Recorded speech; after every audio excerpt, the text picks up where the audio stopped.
Usually when we look at an ancient map, there's this expectation of, well, the ancient world. You know what I mean? Yeah, of course. You unroll the parchment, you see the faded ink, maybe the trade A routes. sea monster drawn in the corner or something. Exactly, like a sea monster or the Roman Empire stretching across the Mediterranean. And it's a snapshot of the past, right? It feels comforting because it's just completely disconnected from our modern reality. Right, it's safely locked away in history. You don't expect it to, tell us anything about the world we're living in right now. Exactly. But what if you unrolled a 2,000-year-old scroll, and instead of ancient trade routes, it contained a highly detailed, incredibly specific schematic of 20th century global politics? Which is quite the leap. It is a massive leap. But that is exactly the mind-bending territory we're stepping into today with this deep dive. We are looking at a deeply fascinating document titled Interpretation of Revelation Chapter 12, and it's by an author writing under the name Bright Morning Star. Yeah, and it's a text that takes the apocalyptic, highly symbolic visions of the biblical book of Revelation, Yeah. specifically the 12th chapter, and maps them directly onto global history. Right. And the author doesn't just stop at, like, broad historical epochs. They drive this ancient narrative all the way into the incredibly turbulent, complex political landscape of 20th century China. Right, which is wild. But okay, real quick, before we jump in, we need to be crystal clear with you. This text contains some highly politically charged views about modern history. Very charged. Yeah, it touches on brutal civil wars, imperialism, both left-wing and right-wing political movements. So our goal today isn't to take sides or, endorse the author's political or historical viewpoints. Right, definitely not. We are simply here as your guides, just to unpack the fascinating and frankly completely audacious ways this author connects ancient prophecies to modern political events. Well said. And to understand how the author builds this bridge, across millennia, we really have to look at their methodology first. Okay, let's do it. So they use what they call a historical redemptive perspective. They don't see Revelation as just a spiritual allegory. They view it as a literal chronological blueprint. A blueprint. Right. For example, the text opens by recapping the famous four horsemen of the apocalypse from earlier chapters. Oh, I know those. But they don't treat those horsemen as abstract concepts like just war or famine, right? They anchor them to specific dates. Exactly. The author actually outlines the logic behind each one. So take the white horse. White often symbolizes purity or holiness, but the author argues this represents the false holy wars of the 1096 Crusades. Wow. Okay. Yeah, so a massive military campaign masked in religious righteousness. Then the red horse, representing bloodshed and slaughter, is mapped to the 13th century Mongol invasions. Because they just aggressively swept across the Eurasian continent. Right. And then the black horse, holding scales that symbolize scarcity, represents the sudden global temperature drop of the 14th century Little Ice Age. And all the resulting catastrophic famines from that, which is, that's incredibly specific. And the pale horse is mapped straight onto the Black Death, which actually tracks because the biblical text says the pale rider was given power over a fourth of the earth. And demographic historians estimate the bubonic plague wiped out, roughly a quarter of the global population? Yeah, right around there. So the author is looking for these exact data-driven alignments. But if those earlier chapters are this sweeping, global time lapse, chapter 12 is where the author really hits the brakes. They zoom way in. They zoom all the way in to set the stage for an ultimate concentrated showdown. And this showdown begins with a deeply surreal cosmic image in the first 6 verses of chapter 12. Yeah, it's very vivid. The text describes a woman clothed with the sun, the moon under her feet, wearing a crown of 12 stars, and she's crying out in the agonizing pain of childbirth. Right. While waiting right in front of her is a terrifying 7-headed red dragon, just anticipating the exact moment of birth so it can devour the child. It's intense. Okay, let's unpack this. Because the author stretches this single pregnancy to cover thousands of years of human history, it feels less like a time lapse and more like, a multi-generational relay race. It's a good way to put it. Like a race where the baton is a specific bloodline and there's a sniper in the stands just trying to take out every single runner before they can pass it on. That is a brilliant way to visualize the author's decoding. Because the woman is not a single biological mother like Mary. Oh, she's not. No, in this framework, she represents the collective body of God's people throughout history. So starting with ancient Israel and evolving into the early church. Okay, so the labor pains aren't biological. They are centuries of systemic persecution. Exactly. The author argues this entire historical arc of suffering had one singular purpose from the dragon's perspective, and that was to sever that bloodline and stop the birth of the Savior, the male child who represents Jesus. So how does the text prove that? Well, it lists 5 distinct, massive historical crises. It starts in ancient Egypt, with the pharaoh ordering the drowning of Hebrew infants in the Nile to crush the population. Right. Then it jumps to 586 BC, when the Babylonians destroy the temple and drag the population into exile. So they're attempting to erase their cultural and religious identity. Right. It's an escalation of tactics. If you can't wipe them out demographically, you wipe them out culturally. Yeah, exactly. Then comes the third crisis, which is Haman's plot within the Persian Empire to commit wholesale genocide. Wow. Fourth is the bloody occupation by the Greek king Antiochus V. Oh, I remember this. He tried to break their spirit by literally sacrificing pigs in the Holy Temple, right? Right, and outlawing their religious practices entirely. Which brings us to the fifth crisis, the Roman Empire. Right, the iron rule of Rome. Yeah, which leads directly to King Herod, who hears a prophecy about a new king and orders the slaughter of the infants in Bethlehem. So the sniper finally takes a shot at the ultimate target. He takes the shot, but the child escapes. The text notes the child is snatched up to heaven to rule with an iron scepter, and that leaves the dragon totally empty-handed. But the woman, the early church, is left behind. Yeah, she is. She flees into the wilderness for 12,260 days. Okay, so what happens to her in the wilderness? Well, the author highlights a really fascinating historical irony here. The dragon's intense persecution of the early church actually backfires completely. Really? How? Because these early believers have to run for their lives, right? So they scatter across the known world and they take their beliefs with them. Oh, let's see. The persecution acts like wind on a forest fire. It causes the rapid, unstoppable spread of the gospel. That makes a lot of sense. But, okay, so the child's escape leaves the dragon completely humiliated and furious, obviously. Oh, yeah. And this rage sparks a war that moves from the earthly realm straight up into heaven, which is covered in verses 7 through 12. We see the archangel Michael and his angels fighting against the dragon, explicitly identified as Satan. Right, Satan himself. And here's a theological twist from the source that just completely reframes the narrative for me. Because I always assumed Satan was just permanently trapped in hell from the beginning of time. A lot of people do. But the author draws on the Old Testament book of Job to argue something fundamentally different. Which is what? That Satan actually used to have a legal seat in heaven. Wait, really? A legal seat? Yeah, his role was essentially a malicious prosecutor. He spent day and night bringing accusations before God, constantly tattling on humanity's sins and demanding justice for their failures. It's like Satan is a corrupt district attorney. He's sitting in his office building these massive, airtight case files against every single human. That's a great analogy. But then Jesus' sacrifice acts as a universal blanket pardon, so it renders all of the DA's meticulously built case files completely useless. Right, they mean nothing anymore. The prosecutor loses all his leverage, gets disbarred, and is physically thrown out of the building. He loses his legal standing entirely. He is cast out of heaven. But the text outlines a specific strategy, what we might call a believer's three-piece suit of armor, that humanity uses to actually secure this victory. Okay, what are the three pieces? First is the lamb's blood.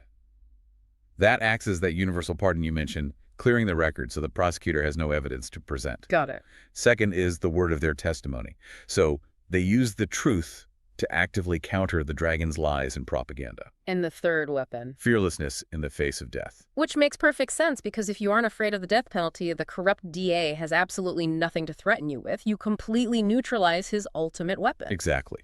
You take away the fear, you take away his power, but this victory in heaven creates a terrifying new reality for the earthly realm. Oh, right, because he's down here now. Yeah.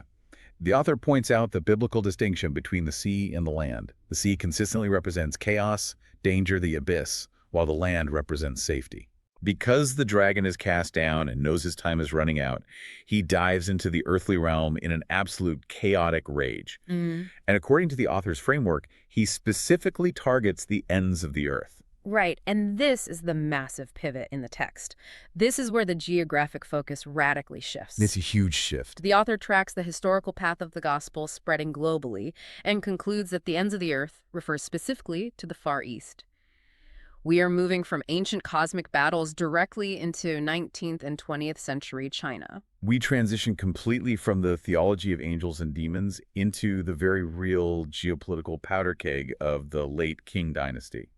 And here's where it gets really interesting, and where I just have to pause and look at the sheer audacity of this interpretation. It is bold. Yeah, it really is. The author starts mapping ancient, sacred, apocalyptic symbols onto incredibly specific and highly controversial military conflicts. Like, in verse 14, the text says the woman is given the wings of a great eagle to escape the dragon. How on earth does the author justify mapping a holy eagle onto invading foreign armies?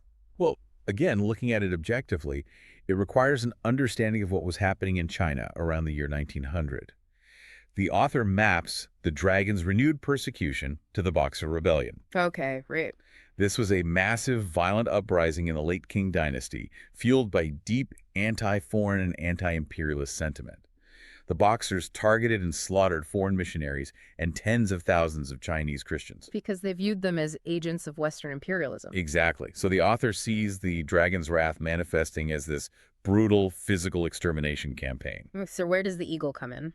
The author then argues that the eagle's wings that sweep in to rescue the woman represent the Eight-Nation Alliance. The Eight-Nation Alliance. Yeah, this is a coalition of foreign imperial powers, including Britain, the U.S., Japan, and others, who invaded China to crush the Boxer Rebellion and relieve the siege on their diplomats. So the author is arguing that God used a secular imperial military invasion as the eagle to physically save the church from being wiped out. According to this specific framework, yes. The author points to the subsequent 1901 Boxer Protocol, which was the treaty that ended the conflict. Okay. This treaty established heavily fortified foreign garrisons and the Legation Quarter in Beijing. The author claims this militarized zone created a safe wilderness for the church to survive and rebuild. Wow. And then the text applies a very specific mathematical cipher to the timeline. Revelation says the woman is protected for a time, times, and half a time. What does that even mean? Well, the author's chronological formula translates these 3.5 prophetic cycles into exactly 21 literal years of buffered protection. And if you start that clock at the Boxer Protocol in 1901, those 21 years of protection end precisely in 1921. Exactly. The precision of the mapping is what makes the author's framework so, compelling to explore. Because the math lines up. But, okay. The dragon was beaten back by the heavy artillery of this eagle, so he is temporarily downgraded. He goes from being this massive, overpowering dragon to a sneaky, subversive serpent. Right, a serpent. And if you can't win a war with bullets, you change your tactics. You attack the mind. You go ideological. Exactly. Which leads to verses 15 and 16, where the serpent spews a massive river of water out of its mouth to sweep the woman away. The author calls this a spit war. A spit war. It is essentially an early 20th century cancel culture campaign. That's a good comparison. It's a massive, coordinated media smear tactic. Yeah, it's an ideological flood. The author maps this water from the serpent's mouth directly to the 1922 anti-Christian movement in China. Right after the 21 years expired. Right. Following the expiration of that 21-year window of protection, a new intellectual wave swept the country. Spearheaded by progressive youth leaders and influential thinkers like Chen Duxiu and Kai Yuanpei. Key figures in the new culture movement. Exactly. And this was a highly organized campaign. And they weren't using swords or guns. They were using newspapers, academic journals, and public university lectures. Right. They framed religion, and Christianity specifically, as backward superstition and a tool of Western cultural imperialism. The goal wasn't physical violence anymore. What was it? The goal was to wash away the church's influence, specifically targeting and attempting to dismantle its vast, deeply embedded educational and medical network across China. Wow. They wanted to drown the church in a flood of hostile public opinion. So how does a PR disaster of that magnitude end? I mean, the serpent is flooding the entire cultural zone with this ideological water. Yeah. What breaks the dam? Well, the author points to verse 16 where the earth opens its mouth to swallow the water. Okay, the earth. In the author's decoding, the earth represents a brutal, entirely secular political intervention. Specifically, the text maps this to the chaotic events of April 12, 1927. The Shanghai Massacre. This is the moment when Chiang Kai-shek, the leader of the Nationalist Party, orchestrates a massive, incredibly bloody purge of the communists and leftist factions who had been his allies. Right, and the author argues that this violent political rupture acted as the earth swallowing the flood. How so? By physically wiping out or driving underground the radical progressive factions that were the intellectual architects of the anti-Christian movement. Oh, I see. Yeah, Chiang Kai-shek's secular, ruthless political maneuver inadvertently crushed the Serpent's propaganda war. The physical purge eliminated the writers and activists, shutting down the ideological printing presses and saving the church's institutional presence. So the author is arguing that political violence, completely secular, cutthroat political maneuvering, was actually the earth opening its mouth on behalf of divine intervention. That's the argument. That is a staggering way to frame the bloody realities of a civil war, but it brings the dragon's fury to an absolute boiling point. I mean, think about his track record. It's not great. He lost the cosmic war in heaven, he lost the physical war against the eagle's armies, and his massive propaganda flood was just swallowed by the earth. He is running out of options, so he zeroes in on a single final target. Right, and this brings us to the climax of chapter 12, verse 17. The author leans heavily on a vital grammatical shift in the original Greek text. A grammatical shift. Yeah, it says the dragon, furious with the woman, goes off to wage war against the rest of her offspring.